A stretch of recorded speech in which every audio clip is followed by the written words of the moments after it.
And now we are going to get right on into the qualifiers results. But first, I'm going to introduce my co-commentator now, Bracket K. What's up, K?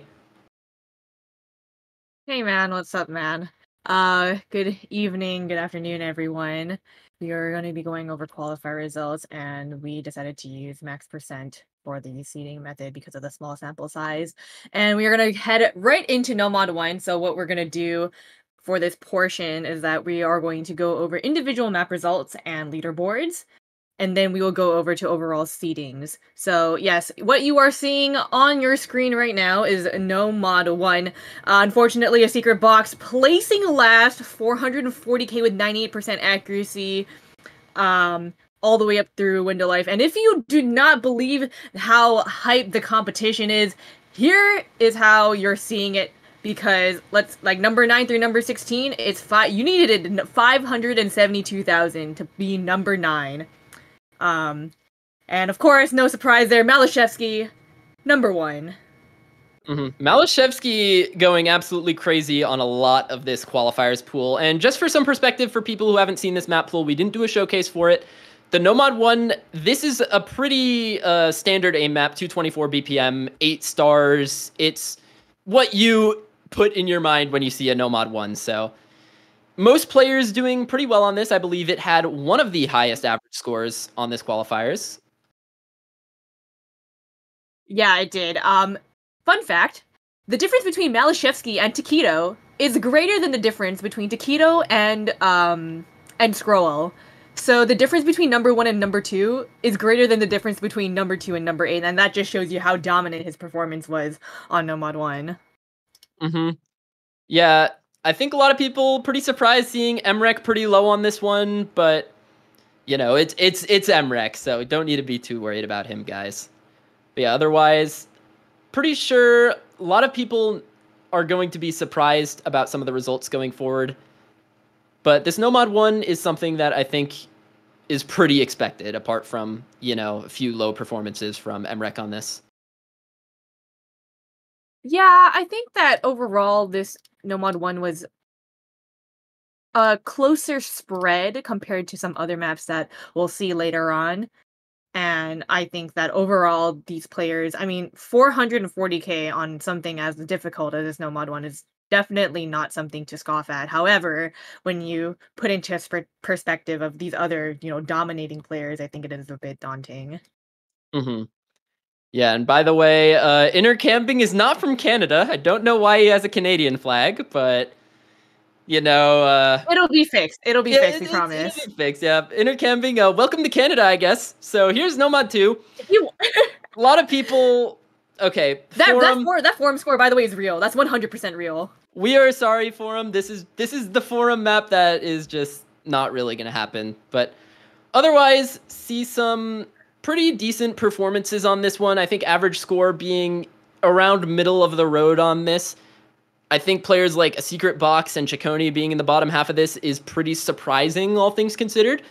But that just goes to show how difficult the spacing was in this, as well as the stamina. Just lots of places to chain miss, and also just the nerves of going into this qualifier, maybe getting to some players.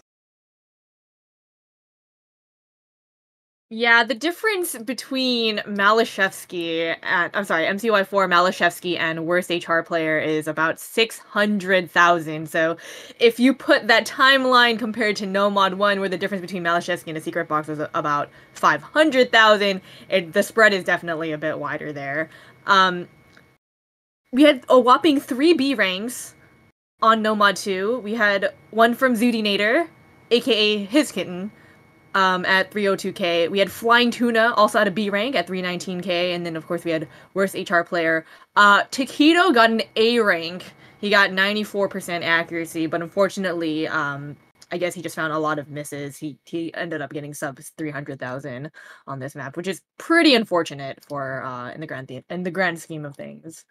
But I feel like this particular No Mod 2, and Miles, feel free to correct me, is very catered towards that skill set, and if you do not play in any capacity, you will suffer, as honestly, With these results, I'm not even too sure about that because MREC down at number 7, MCY4, Malashevsky, and Decaton are the top 3. If you were to ask me, Emmerich forgot about his. Okay, let me just put it out there. Emmerich forgot about his qualifiers lobby because I think he was playing Valorant at the time, and didn't have to spoil I it. literally had to call someone or message someone and be like, "Do you have this person's number? Can you please call him?" And I guess he forgot. I'm not too sure what happened there. Zudi, I think, was either sight reading or she just didn't practice.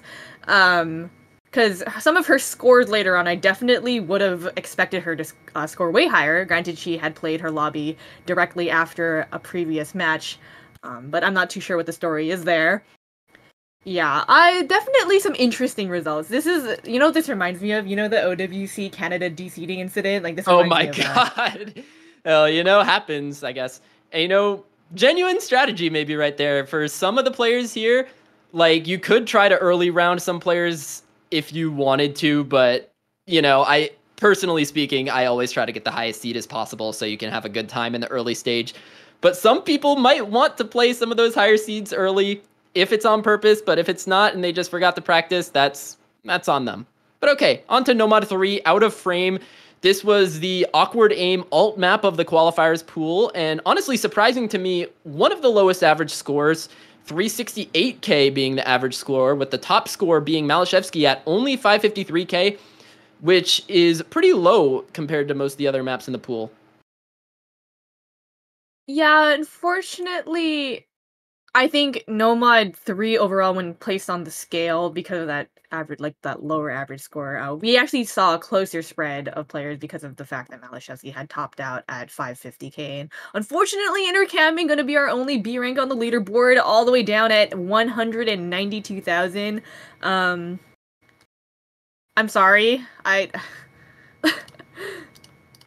We'll just not question player scores. Some people had good days, others didn't. We shouldn't put our personal feelings towards these qualifier scores, but nonetheless, I personally was very surprised on this because I know that this map has been in many tournaments before, and it's something that I think a lot of people would have been already decently practiced on at the very least.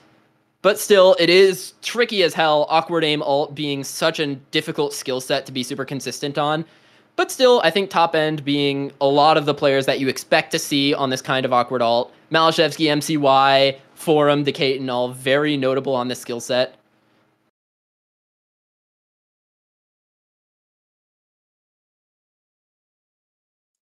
But yeah, not sure if there's anything else to say on this. We're going to move on to Nomad 4, Null Apofina.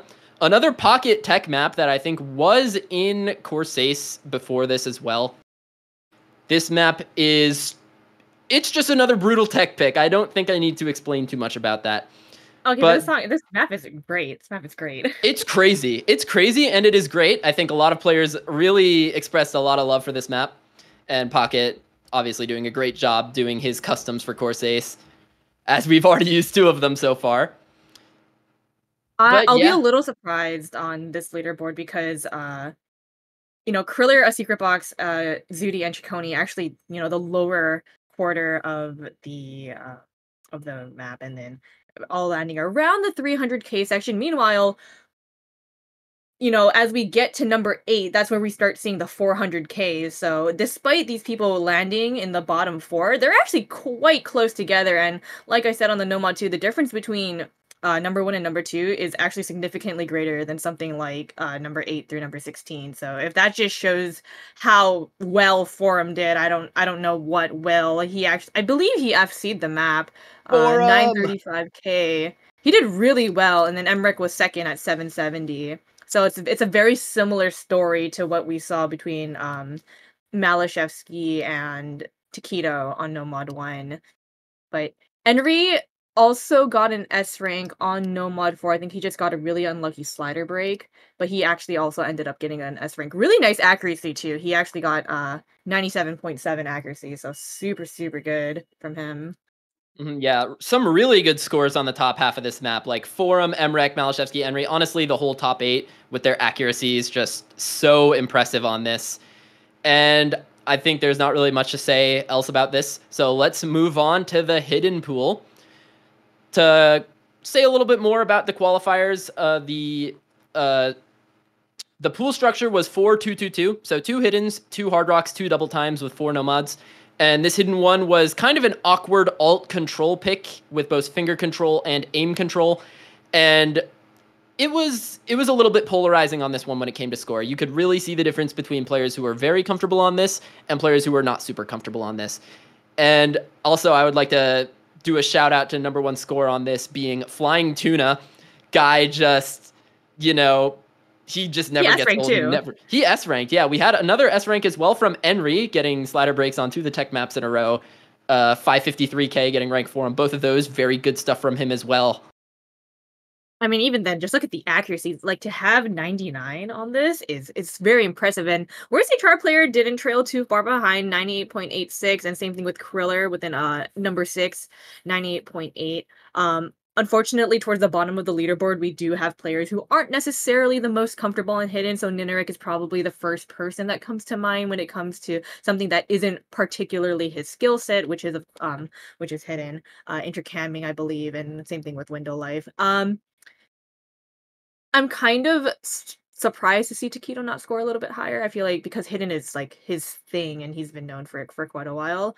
I kind of would have liked him to see a little bit higher, but he might have low rolled. Yeah, I think he definitely low rolled. I was watching his stream. He got some unfortunate chain misses, and on a map with intense aim control, it's just so easy to find that slight miss aim that sends you off, and then you find some act drops and some misses, and score just goes downhill. We know he's capable of putting up a crazy score on this, but number 7 is nothing to cough at, so still pretty good stuff from him, and I think that's going to do it for commentary on Hidden 1. So now let's move on to the Hidden 2, for something I think a lot of people are going to expect to be the most polarizing map in any map pool, and it was here.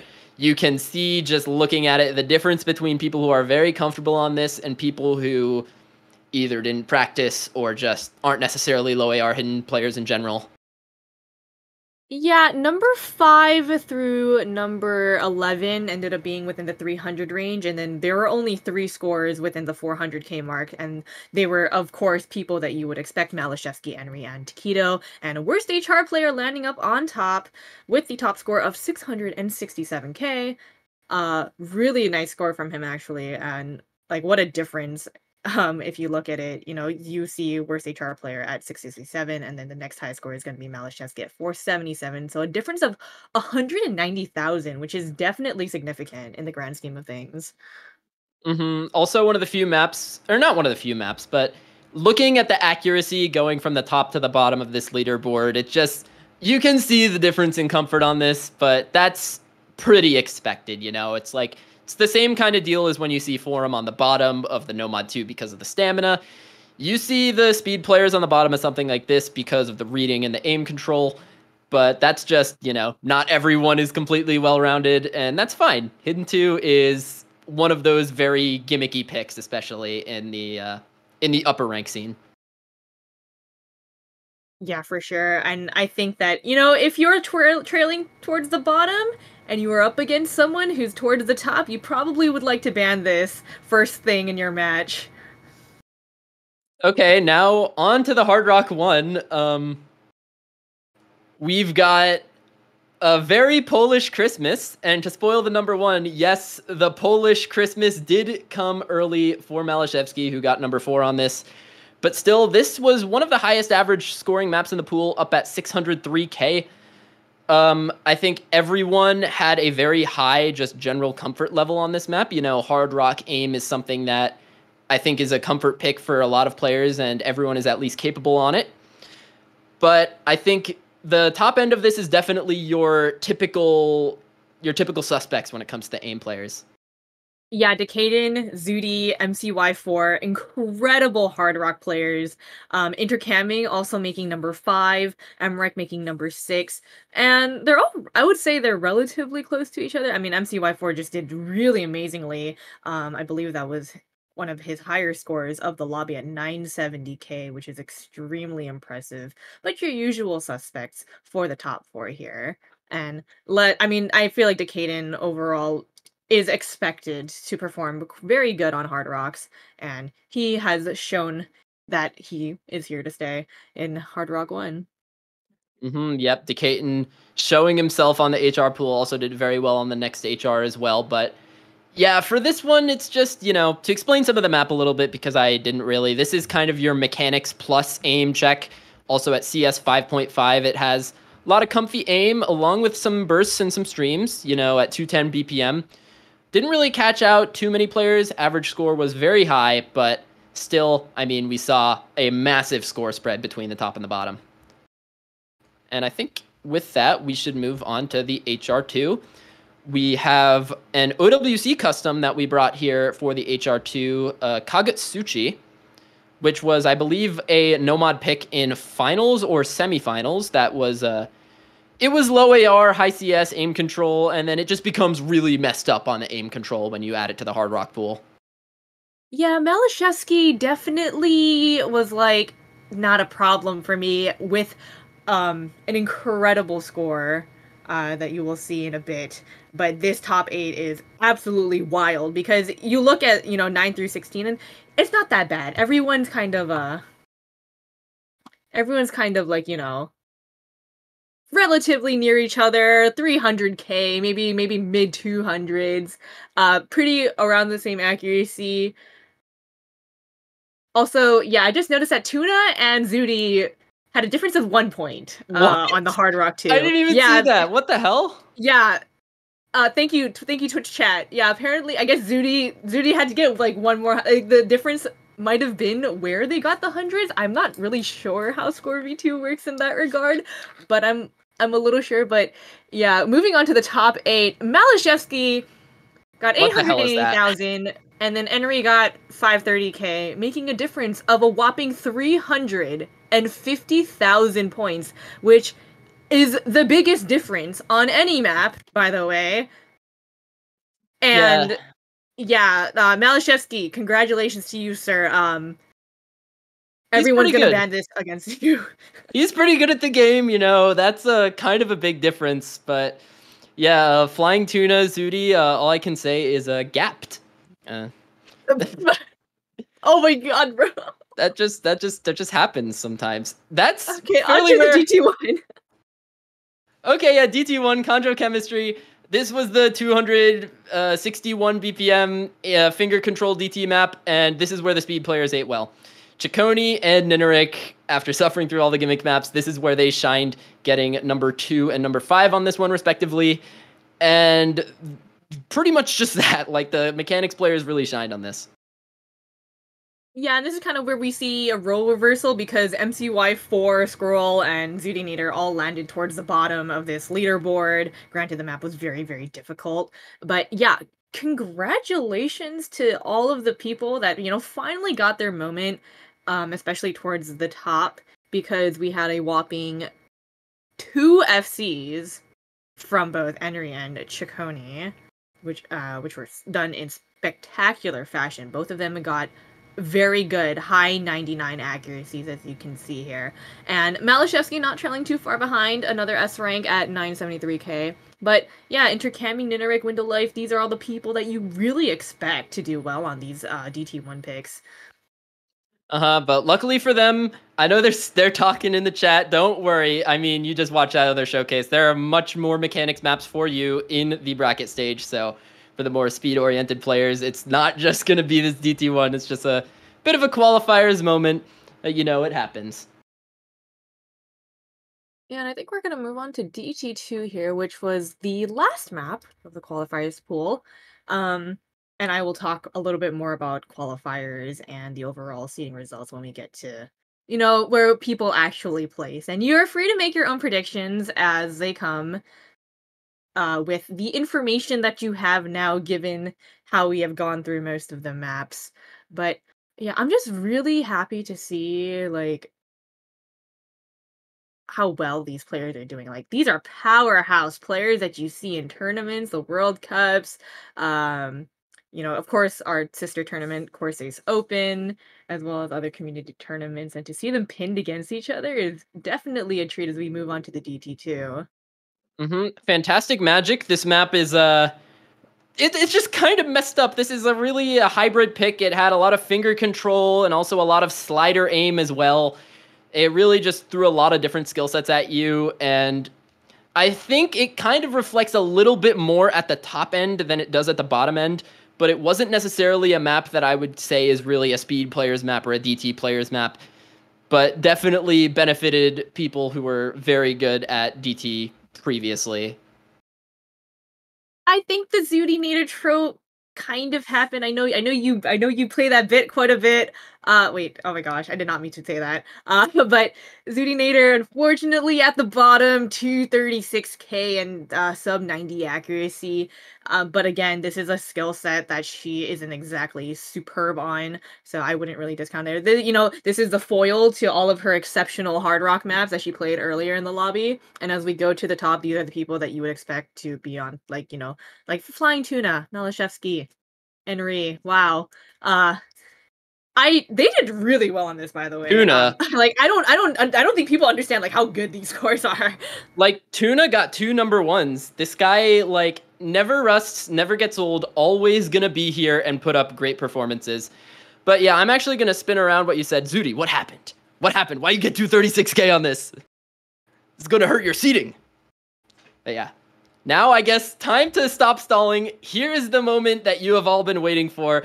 It is time to transition into the overall results for the Corsace Closed 2024 qualifier stage. This is going to determine the matchups for the round of 16 and beyond. But one thing that will be confirmed here are the round of 16 matchups. So let's get right on into it. All right, and we are back, and now we can see the official qualifiers results for Corsace Closed. Yeah, We've got we've made it, guys. We made it. It was tough, but we made it. So It we'll was go tough. from the bottom up, I guess. So we'll start out with Yeah. Window Life, who didn't have a great showing on some of the more gimmicky maps in the pool, getting 16th overall on both of the hidden picks, which is a bit of a glaring weakness from him, but still shining a little bit on his skill set, which is the mechanics, getting number 5 on the Nomad 2 and number 6 on the DT1. So still going to expect him, despite being number 16, to get some damage in on those skill sets, but definitely has a weakness that he has to watch out for. Yeah, I think that with unfortunately he had placed in the bottom half of the leaderboard in a lot of maps, and I think and unfortunately he ended up being on bottom. But we are going to be moving on to a secret box, which is kind of the same story. Had a pretty low score on a lot of maps, but he still did really good on what he's good at, right? He was number 8 on Hidden 2 and he was number 7 on Hard Rock 1. And I think because of the fact that those maps had such a wider spread, like that really helped boost up his seating. Ciccone is going to be next at number 14 at an average score of 438k, and he did really well on DT1. I think that's with the major boost to his seating. Sorry, go Ciccone, ahead. Ciccone, another one of the speed players who just unfortunately got a little bit boned by the gimmicky nature of quite a few of the other maps in the pool, but still did very strong on his skill set, getting number 2 on that DT1, silver medal there. And, another player who he shows up for bracket stage. The format of a qualifier's map pool doesn't really go to favor his skill set. But by the time you get to bracket stage, we've seen that guy be so lethal in 1v1s, going all the way back to one of the Charlie tournaments where I think he famously beat Utami in that and got number 2 overall, I think only losing to, I might not be remembering properly. I feel like he lost to Vaxay, but I don't really remember it. Yeah, I couldn't tell you. Number 13 is gonna be Zooty Nader. Her number 3 on Hard Rock 1, and she also did really good on Hidden 1 and Nomad 1, and that really helped lessen the blow of some of her lower seeded maps. Like, she placed dead last in Hard Rock 2, DT1, and DT2, which kind of tanked her seeding overall. So those 3 scores definitely offset that, and she earned herself a nice number 13. Ninaric, like you said earlier, another speed player that was unfortunately kind of shafted, but he did pretty good on more maps than Ciccone did, which is why I think that the math was mathing. And so number 8 on number 2, number 5 on DT1, number 8 on DT2, so he's going to be number 12. And so how these matchups are going to go up is that Window Life goes against Seed 1, Secret Box goes against Seed 2, and so forth and so forth. And it looks like we've already made it to the top 8. Our streamer outspeeding us a little bit. But yeah, we have some number crazy 1. Why am I results. surprised? Malashevsky on this qualifier pool went absolutely berserk. His average score of 755k is almost 200,000 higher than Forum's number 2 of 571k, which is absolutely dominant. And I have nothing to say about that. But now I know because we got outsped a little bit, I have to give shoutouts to other players who got passed on the last slide. At number 11, Scrowl, and then Taquito at 10, Kriller 9, all putting up some very well-rounded scores, none of which getting podium on any map, apart from Taquito getting Nomad 2, or number 2 on Nomad 1, which I think is a little bit of an off-skill set performance from him, which was very impressive. But otherwise, a lot of very well-rounded performances for that grouping of seeds. But now, into the top 8, Intercamping doing really well on the mechanics across the board, and just not really having a great time on that hidden pool. Or the Nomad 3. Yeah, so have fun because number 8 and number 9 go up against each other. So that's your first matchup that we revealed. Intercamping versus Kriller, round of 16. Have fun. I know one of you is in chat. I'm not sure if the other one is. Enry Zudinator. Yeah. That's something that is happening. Oh yeah, Enry Zudinator. Enry, that is so unlucky. Enry, after getting a high seed last year, and then losing to Ciccone in the round of 16, I believe, now has to go up against Zudinator in the round of 16, which is an absolutely crazy matchup for this tournament. And then after that... MCY4 versus Ciccone, by the way. Let's not forget about that. MCY4 versus Ciccone in the round of 16 as well. And to say the rest of the matchups, we've got Flying Tuna, who performed extremely well in the qualifiers at number 5, going up against Ninarek. And then Forum versus Box in a battle of Gimmick versus Mechanics is another matchup. And then Emrek Taquito, another just round of 16 matchup from hell. Battle of the Hard Rock players, Decaden versus Scroll in the round of 16. So let's look forward to that, shall we? And of course, Malashevsky is going to be going up against the bottom seed Window Life in the round of 16. Schedules will be out after this. Yeah, let's just... So fun fact about the qualifier results, and I actually did the math on this. The difference between Malashevsky... The score difference, by the way, between Malashevsky and Worst HR Player is larger than the score difference between Worst HR Player and Window Life. So the average... Like, Malashevsky did so good that he scored more than the difference between Seed 2 and Seed 16. That's in one seed, by the way. So that is...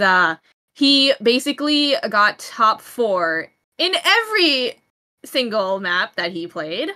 He is the only player that, which you will see later, is colored on every single score that he got. And if you know, you'll see this later on the sheet. But yeah, he's the only player with a full row of color.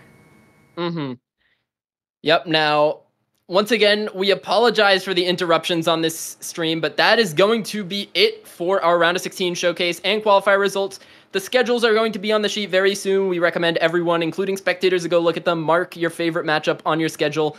But until then, I'd like to thank you all for watching. I'd like to thank Kay for being here with me. I'd like to thank all the poolers involved. And I hope you all are ready, because this tournament is going to be legendary. And have a good rest of your night and day wherever you are. Bye-bye.